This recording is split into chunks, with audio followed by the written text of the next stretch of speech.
Suspense.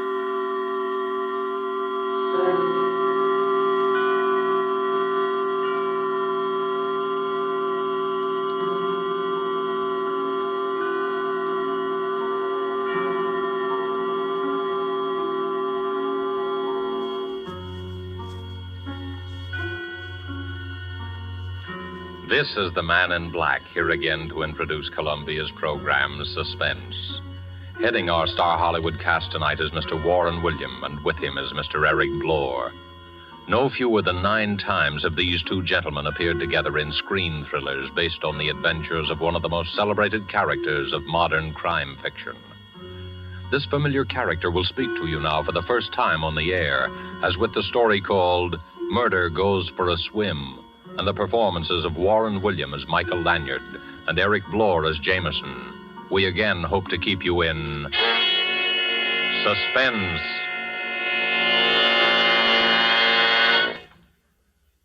Good evening, ladies and gentlemen. Allow me to introduce myself.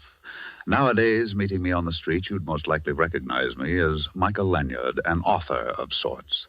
But if you'll not be too free with the information, because I've been at some pains to allow bygones to be bygones, I was once known rather well by quite a different name. And there are still times when I find myself obliged, or should I say forced, to return to that character, to resort to the somewhat questionable talents of the lone wolf. As a matter of fact, my presence here this evening is prompted by an uncontrollable desire to reminisce a little. Eh, Jameson? Oh, quite right, Mr. Lanyard. And if you'll pardon a gentleman's gentleman for saying so, sir, playing nip and tuck with the police, meeting lovely ladies, you pilfering an occasional gem, I living, so to speak, from hand to pocket. Ha ha! Those were the days, sir. Yes, those were the days. Absconding at times. Perhaps a touch of embezzlement here and there. Now, hold on, Jameson. If we're going to reminisce in public, I suggest we confine our recollections to our later period, when the lone wolf had become a gentleman of leisure and used his talents in the interests of law and order. In that case, sir, I suggest you relate the episode of our little experience at that horrible party we attended at that Long Island estate. Remember, sir? Of course, Jameson, the Rutherford Barnes estate. If I remember correctly, the occasion was some sort of charity bazaar. We were invited for the weekend. The phone rang just as we were about to leave the apartment. Mr. Lanyard, this is Betty Lawson. You've never heard of me before, but I know you've been invited to spend a weekend with Mr. Rutherford Barnes. Please, you must accept the invitation. Come down immediately, right now. It's just a little after 2 o'clock. And if you're not too late, the lone wolf may be able to prevent a murder.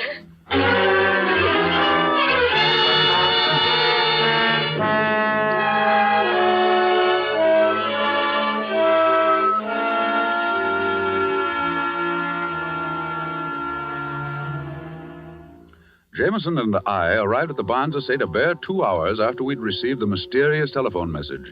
I was introduced to all kinds of people.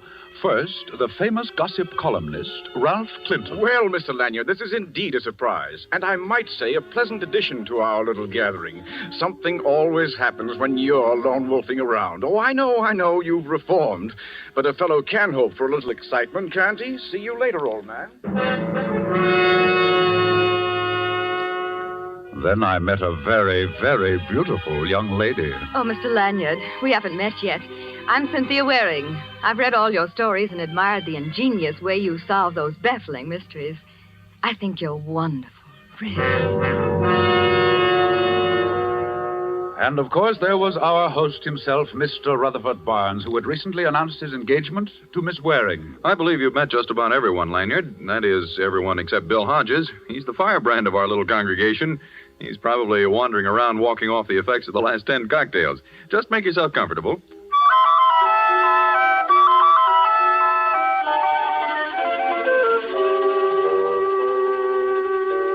Strangely enough, I failed to meet a Miss Betty Larson, the frightened young lady who had phoned. Anyway, the afternoon wore on through the beauty contest at which I was elected to preside as judge, and at which Miss Cynthia Waring, looking very pretty in a big picture hat and hoop skirt, was the winner. After it was over, Jameson and I managed to break away from the rest of the guests, and to escape the heat of the afternoon, we prepared ourselves for a cooling dip in the pool. I say, Mr. Lanyard, we've been to some pretty big and fancy places in our day, but this one is really something. This Rutherford Barnes person must be really an important person. You're quite right, Jameson. Rutherford Barnes is listed in Who's Who as the gentleman who made a fortune out of sardines. Just think, an entire estate built of sardines. Uncanny, isn't it, sir? Oh, Jameson. Forgive me, sir. No more puns, I promise. Well, I should hope so. I say, this pool is constructed just like a miniature lake. Lilies and all that sort of thing floating on top. Quite naturally, if you're going down for the third time, you just take a lily with you. Oh, what a jolly thought. Well, here goes. Watch this beautiful swan dive.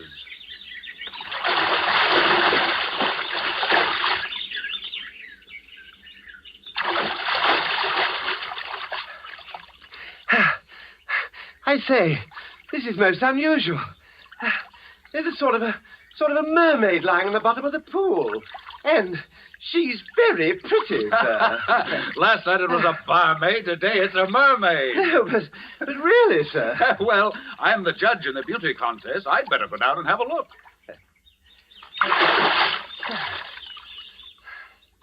Don't be away too long, sir. Remember, there are lots of warmer women in the world. Jameson, quick. Here, give me a hand. Good heavens. It's a girl. Quick, here, lift her out of here. Hurry.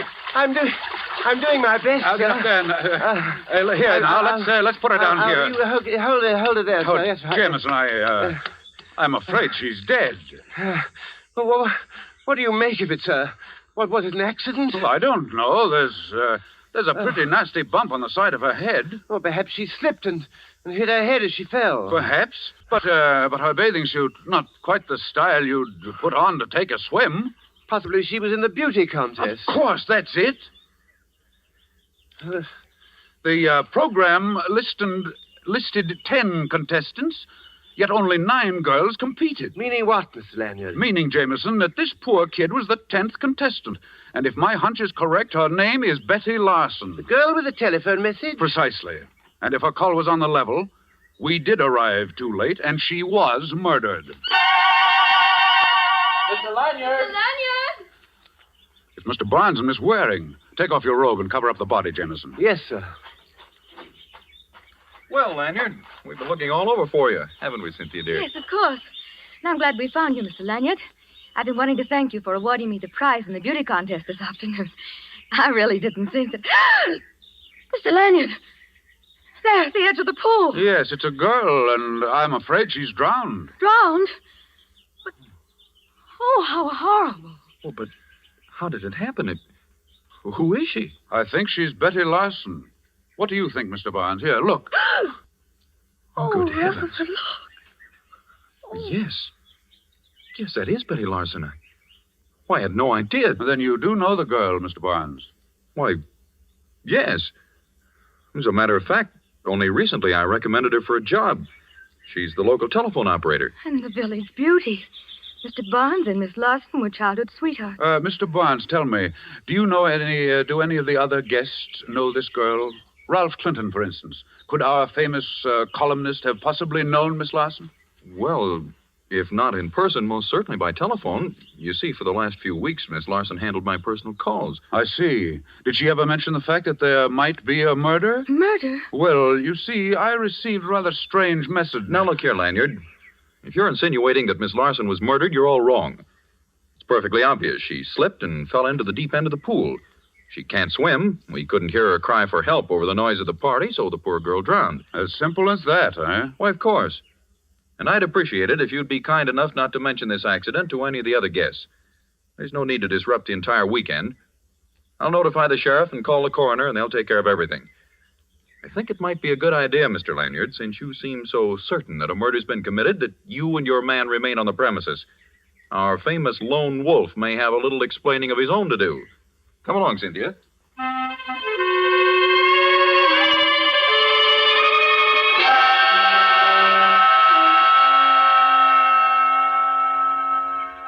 Oh, I'm completely at sea, see, Mr. Lanyard. The sheriff seems to think the whole thing was an accident, that this Miss Betty Larson person dived into the pool, and that's how she hit her head. I doubt that, Jameson. According to Barnes, the girl couldn't swim. Hey, buddy. Oh, I think we have company. Buddy. Yeah? If you see Mr. Barnes around, I want to see him. I think he's over at the other side of the house, getting things ready for the bazaar. Bizarre. They don't care how they celebrate a murder, do they? If I'm not mistaken, you're Mr. Bill Hodges, eh? Yeah. Betty Larson and I were going to get married. Everything was great until she starts going around with this society bunch. I got a few things to settle with that society crowd.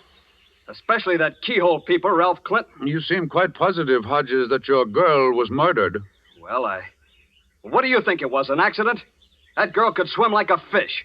Nothing could happen to her in the water. Yeah, but Barnes says she couldn't swim a stroke. I said she could swim like a fish. But Barnes says... Did you hear me, you little runt? Amazing how that girl could swim. Look here, Hodges. What makes you think Ralph Clinton had anything to do with this? Do you know you're practically accusing him of murder? Listen, Betty stood me up twice last week. I followed her in my car, and she met Clinton both times. He was going to put her in this contest, and she was a cinch to win. He promised her. Then look what happens to her. She's dead. Murdered, I tell you. Well, here comes Clinton now. Maybe you'd better tell him about it. Oh, there you are, Hodges. I understand you've been looking for me. Yeah, I have. And now I'm going to fix that pretty face of yours. Yeah, wait a second. Here, you can't do that. Here, Jameson, help me break this up. I will as soon as they stop punching me. Hey, don't be a fool, Hodges. Stop it. Stop it, I say. All right. All right, let go of me. Let go. Oh, thanks, Mr. Lanyard. This man's a maniac. Okay. But I'm warning you, Clinton. I'll see you again.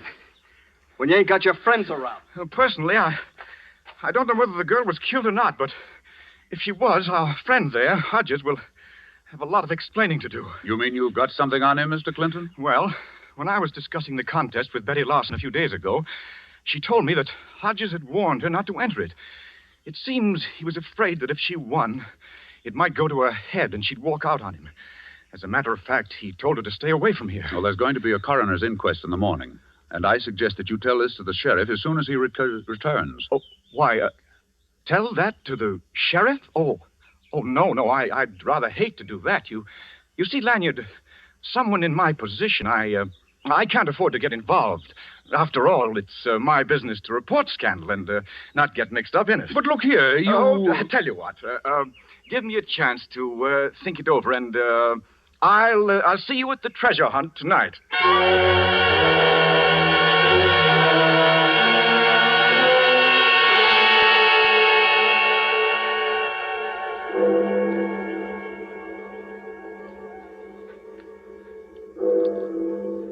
Oh, dear. 2 in the morning, Mr. Lanyard. What a ghastly hour to go tramping over the ground. Must we participate in this treasure hunt? Of course, it's all a part of the weekend. Come in. Well, it's the witching hour, Mr. Lanyard. Here's your envelope with the clues for the treasure hunt. You'd better hurry. Everybody's ahead of you. Thank you, Mr. Clinton. We'll catch up. Fine. This ought to be very interesting. Seeing the lone wolf stalking down his prey. You know very well, Clinton. Oh, sure. I forgot. You're not the lone wolf anymore. You're just nice, innocent Mr. Lanyard. Well, good hunting. See you later. Well, here you are, Jameson. This is our clue. Go ahead, read it. Under the oak and under the cover, where have met many a lover, light a match and look deep down, find your clue and win your crown. I say, isn't that lovely? Can you decipher it? Oh, of course, sir. It means, Exactly, Jameson, the old well. That's where we'll find the next clue. Come on, let's get going.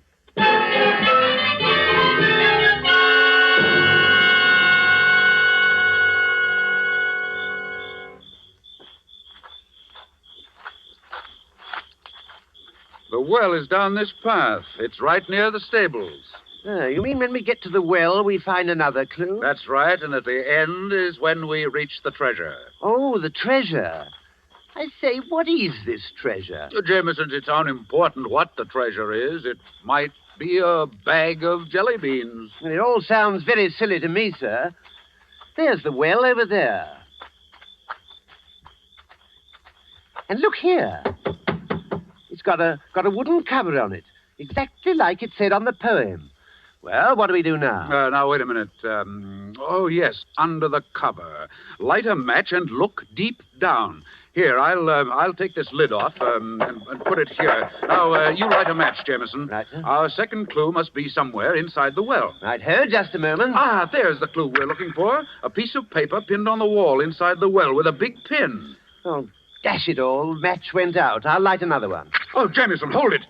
Hold it. The inside of this well smells like gasoline. Yes, it does. Yes, it does smell like it's full of... Get away, Jameson. Blow that match out.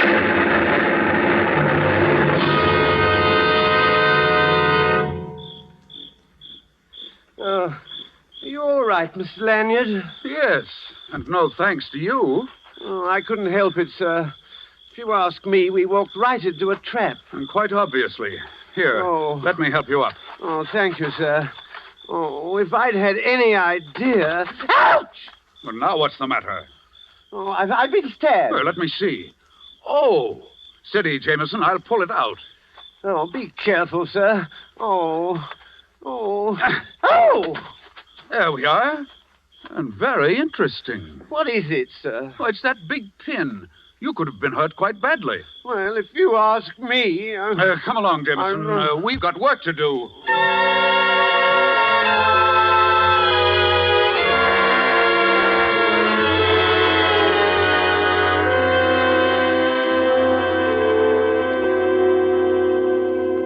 And another thing, Mr. Barnes. We don't mind playing this little treasure hunt game of yours, but it's no fun when the prize is 2 bodies, especially if they happen to be our 2 bodies. Oh, surely it was only an accident. I wish I could believe that, Miss Waring. But there's no rhyme, no reason for what's been happening. If the accident at the well was another attempt at murder, then all our lives could be in danger. Steady, Cynthia, darling. I presume you have some idea of who the murderer might be, Mr. Lanyard.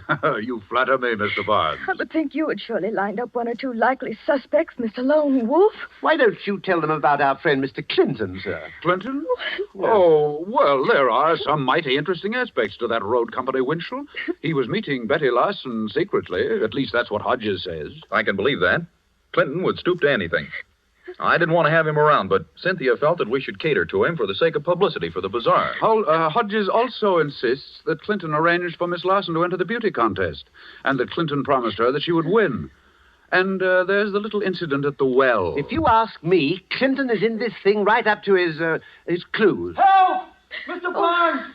Somebody come out here, hurry! That sounds like Hodges. He's right out there at the side of the house. Well, come on. We can go through these French windows.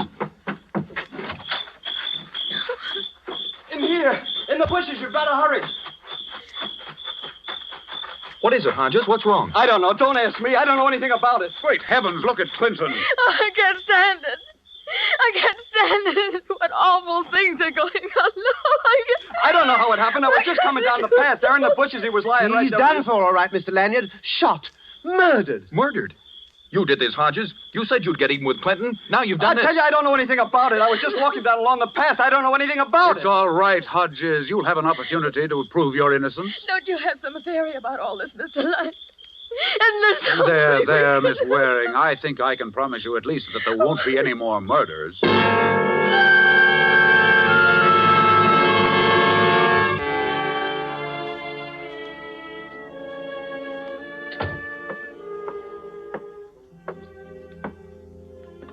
Hold the flashlight a little higher, Jameson, on the clock on the mantelpiece. Yes, sir. Just as you say, sir. But aren't we taking a bit of a risk, Mr. Lanyard? Leaving the estate without checking with the sheriff? Shh, quiet, Jameson. If I don't find what I'm looking for here in Clinton's apartment, I'm afraid we'll have a lot of explaining to do. I'd just as soon we didn't go back. There's been 2 murders already, and they say things come in 3s. How interesting. Jameson, why do you think I've got you flashing the light on that clock on the mantelpiece?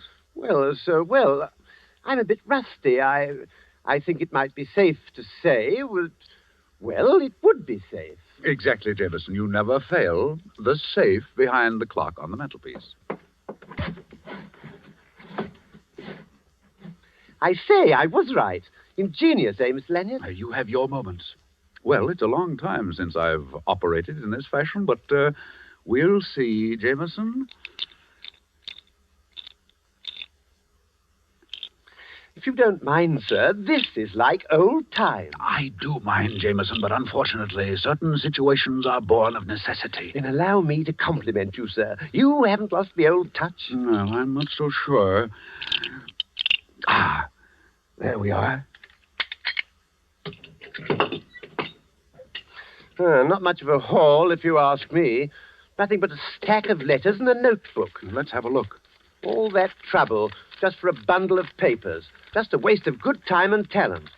There could have been a pound of butter or a gas coupon or a back axle or... Aha! I say, what's so interesting? Just the... Did you find a clue to the murders? Just the motive, Jameson. Just the motive.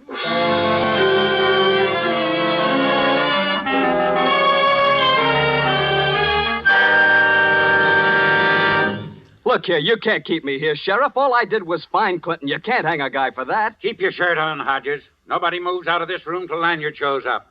If he doesn't come in 5 minutes, I'm going to put out a call and have him pulled in. Seems to me that Mr. Lanyard has admitted his guilt by disappearing. Well, whatever the case may be, I think you should allow me to go. After all, this is my house, and I do have guests. They might think it rather strange if their host isn't around. Look, Mr. Barnes, party or no party, there's been a couple of murders committed around this joint, and everybody in this room is under suspicion. Really, Sheriff, if you're going to keep us here and allow Mr. Lanyard to stay... Good evening, Sheriff. Jameson, say good evening to the sheriff. He's been very patient, I hope. Good evening, sir. Constable. Sheriff. All right, you two. You'd better make it good.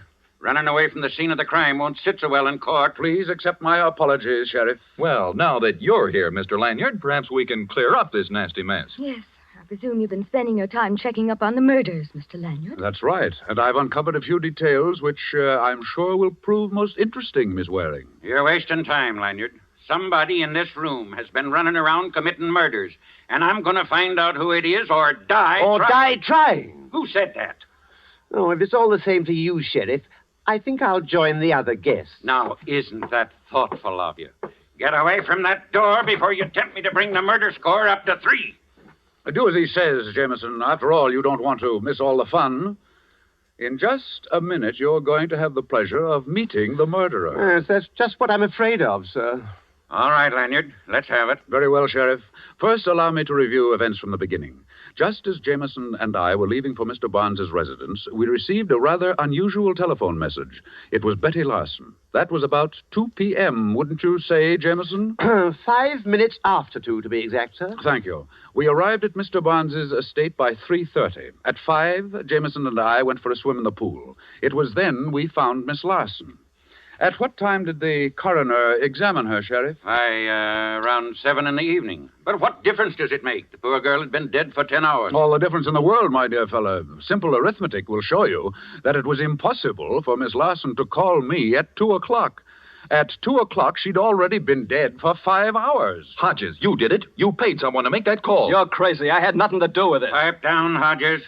Go on, Lanyard. Sheriff, what do you think was used to murder Miss Larson? Well, Could this have been the weapon? The pin, the one I fell on when the well exploded. Yes, Jameson. Let me paint a rather gruesome picture for you, Sheriff. Miss Larson is called down to the edge of the swimming pool. Someone who poses as a friend suggests that she try on a hat. In trying it on, our murderer, pretending to assist, neatly jabs Miss Larson and thrusts the pin through the base of her brain. Oh, how horrible. Could I examine the pin, please? Why, of course, Mr. Barnes. Why, it's a hat pin. Well, Cynthia, it's the one you had in the large hat you wore in that beauty contest. Cynthia, it was you. All right, stand back, all of you. Look here, sister, you can't get away with this. Shut up! And listen, all of you. I assure you I know how to handle this gun, and I'm not afraid to use it. Cynthia, Stand back, Hodges. I don't get you, Cynthia. What earthly reason would you have for killing Betty? She wanted to be your friend. That's a laugh. Listen, little boy Blue. A telephone operator sometimes hears too much for her own good. How do you think she got all those fine furs? From some boyfriend? No, she was too daffy about you, so she decided to try her hand at blackmail. Blackmail? That's right. Only she pushed me just a bit too far. Why, Get back, all of you. You, prune face. Who? Who, me? I don't mean your brother. Open the door. Go on, open it. Yes, ma'am. Now stand back, all of you. Ha. Very amusing picture. That's right, Mr. Lanyard. Step forward just a little. I'd like to thank you for spoiling a most delightful weekend. Here's a little something to remember me by.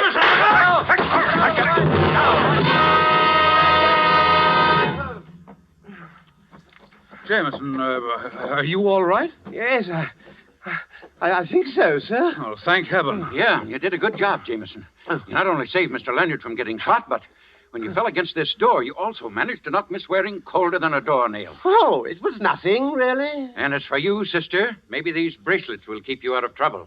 Because when you come to, you're going to find yourself booked for murder. Double murder, Sheriff. Dig the bullet out of the wall over there, and you'll find it will match the one found in Clinton's body. Well, what do you know? Come on, Hodges, give me a hand. Okay, Sheriff. I can't believe it. Why, Cynthia and I had so many plans together. It's hard to believe that she could be responsible for those horrible murders. I'm afraid she was. Mr. Barnes, this is Mr. Clinton's notebook. Several canceled checks and a few letters. Look them over, and you'll discover that your dream girl, Miss Cynthia Waring, has quite a number of aliases, and in certain circles has a reputation for landing the biggest fish in the pool. Then, after she's collected enough money, she tosses them back. You were her next victim, Mr. Barnes. And as for the unfortunate Mr. Clinton, being a newspaper man and gossip columnist, he ferreted out her little scheme and, in turn, was blackmailing Miss Waring.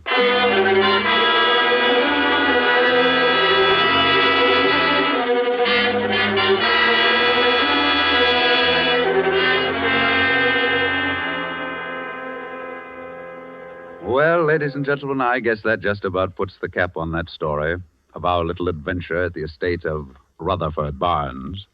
Miss Cynthia Waring was a very shrewd and fast-thinking young lady. She got one victim with a gun. She almost got Jameson and me at the old well when the gasoline exploded, all of which began with the first and most ingenious of the murders, the particularly cold-blooded murder of Betty Larson with that hat pin. And, Jameson, of course, we have you to thank for having discovered that most important bit of evidence, the pin itself. Yes, Mr. Lanyard. And I must say, I got quite a lift out of that myself when I discovered it. Now, Jameson, remember your promise. Suffice it to say, you discovered the pin. The hard way, I admit. Oh, yes, sir. There's no doubt about that.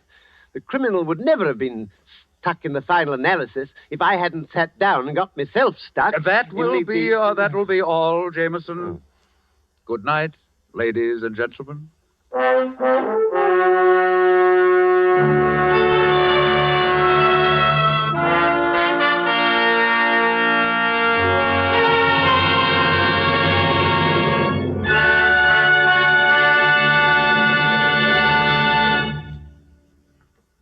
And so closes Murder Goes for a Swim, starring Warren William with Eric Blore. The first appearance of the lone wolf on the air, and tonight's tale of Suspense.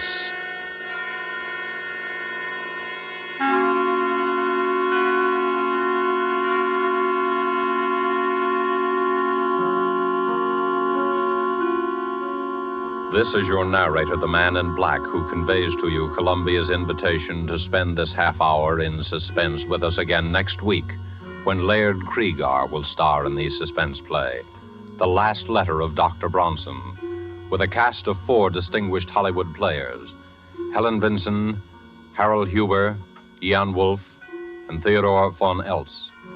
The producer of these broadcasts is William Spear, who, with Robert Louis Cheon, the guest director, Bernard Herrmann and Lucienne Marowik, conductor and composer, collaborated on tonight's Suspense.